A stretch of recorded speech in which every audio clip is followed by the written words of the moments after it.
আসসালামু আলাইকুম। 18তম শিক্ষক নিবন্ধন পরীক্ষায় উত্তীর্ণদের জন্য সুখবর। চূড়ান্তভাবে উত্তীর্ণ হয়েও সুপারিশ বঞ্চিত প্রায় ৬,০০০ প্রার্থীর জন্য পদ সংরক্ষণ করার ঘোষণা দিয়েছে শিক্ষা মন্ত্রণালয়। সুপারিশ বঞ্চিতদের বাদ দিয়ে বাকি শূন্য পদগুলোতে পরবর্তীতে নিয়োগ বিজ্ঞপ্তি বা গণবিজ্ঞপ্তি প্রকাশ করা হবে।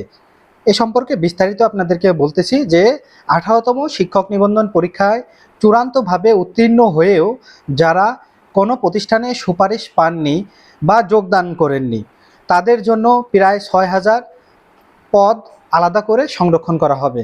অর্থাৎ ১৯তম বা নবম শিক্ষক নিবন্ধনের সার্কুলারে আপনাদের জন্য এই ৬,০০০ পদ আলাদা করে রাখা হবে।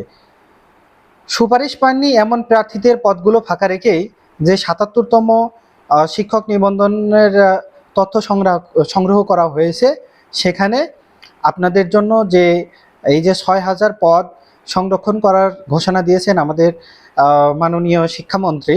তো এখানে আমি একটা কথা যোগ করতে চাই যে শুধু ৬,০০০ শূন্য পদ বা ৬,০০০ পদ আপনাদের জন্য সংরক্ষণ করে রাখলেই হবে না। আপনারা যে সাবজেক্টে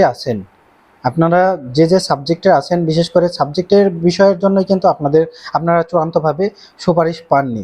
তো এই বিষয়টা মাথায় রেখে যাতে আপনারা কোন কোন সাবজেক্টের প্রার্থীগুলো সুপারিশ পাননি সেই পদগুলো যাতে আপনাদের জন্য সংরক্ষণ করে রাখে। তো এই বিষয়ে আপনাদের মতামত কি অবশ্যই কমেন্ট করবেন।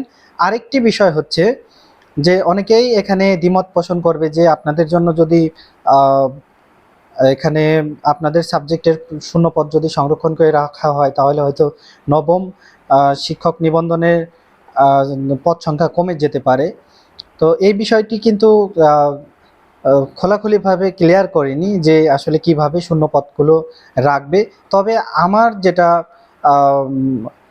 অনুরোধ সেটা হচ্ছে আপনাদের যাতে সাবজেক্ট অনুসারে ৬,০০০ শূন্য পদ রেখে দেয়।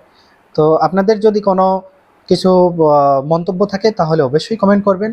আর আপনাদের যে সকল ৬,০০০ প্রার্থী আছে তাদের কাছে এই ভিডিওটি পৌঁছে দেবেন। তো ধন্যবাদ সবাইকে। এনটিআরসি হেল্প ডেস্ক পেজটি অবশ্যই ফলো করে রাখবেন।